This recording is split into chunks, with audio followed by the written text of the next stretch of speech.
சகோதரர் ஆர் ஸ்டான்லியின் நாளொரு மேனியிலிருந்து இன்றைய தியானம்.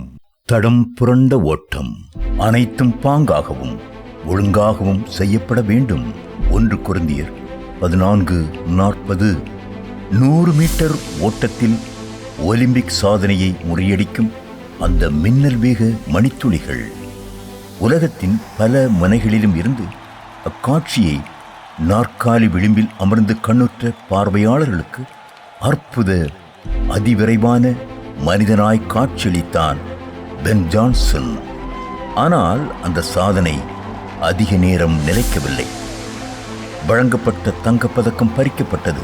காரணம், ஒழுங்குமுறைகளை மீறி ஊக்கமிருந்து அருந்தியிருந்த அவ்வீரன் தகுதியற்றவன் என தள்ளப்பட்டான். கிறிஸ்தவ வாழ்க்கையும் ஓட்டப்பந்தயம்தான்.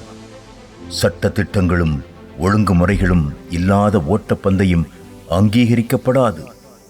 விளையாட்டு வீரர் எவரும் விதிமுறைகளுக்குட்பட்டு விளையாடினால் மட்டுமே வெற்றி வாகை சூட முடியும் என்று பவுல் சரியாய் சொன்னார். 2 தீமோத்தேயு 2:5. முடிவுதான் முறைக்கு சட்டம் என்பதே இன்றைய கிறிஸ்தவ ஊழியங்களின் கோட்பாடாய் காணப்படுவது எத்தனை வருத்தம். எதையும் எப்படியும் செய்யலாம். மக்களுக்கு ஆசீர்வாதமாய் இருக்க வேண்டும், பிரசங்கியாருக்கு ஆதாயமாய் இருக்க வேண்டும், அவ்வளவுதான் என்று எண்ணுவது எத்தனை அபத்தம். இது நமது கர்த்தரும் அவரது அப்போஸ்தலரும் கற்பித்த முறைக்கு முற்றிலும் முரண்பட்டது. கிறிஸ்தவ ஊழியம் கட்டிட அமைப்புக்கு ஒப்பிடப்பட்டுள்ளது. கட்டிடத்தில் நாம் பயன்படுத்தியுள்ள பொருட்களின் தரமும் தன்மையும் திருவசனமாகிய நெருப்பினால் காட்டிவிடப்படும். 1 கொரிந்தியர் 3:12-13, எரேமியா 23:21. தங்களது ஊழிய முறைகளையும் செயல்பாடுகளையும் கர்த்தர் என்னிடம் சொன்னார், காட்டினார் என்று சாதிக்கும் ஒரு வகை பிரசங்கிமார் இன்று பரவலாகவே காணப்படுகின்றனர்.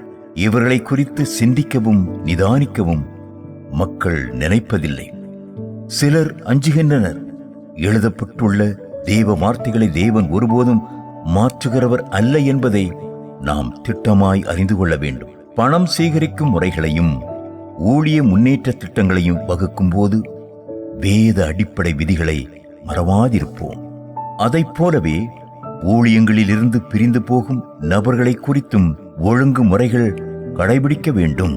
இவ்வித ஊழியரை பற்றி அவர்கள் இருந்த நிறுவனங்களின் தலைவர்களிடம் தீர விசாரிக்காமல் அவர்களை நேராகவோ மறைமுகமாகவோ மற்ற நிறுவனங்கள் ஊக்குவிக்க கூடாது.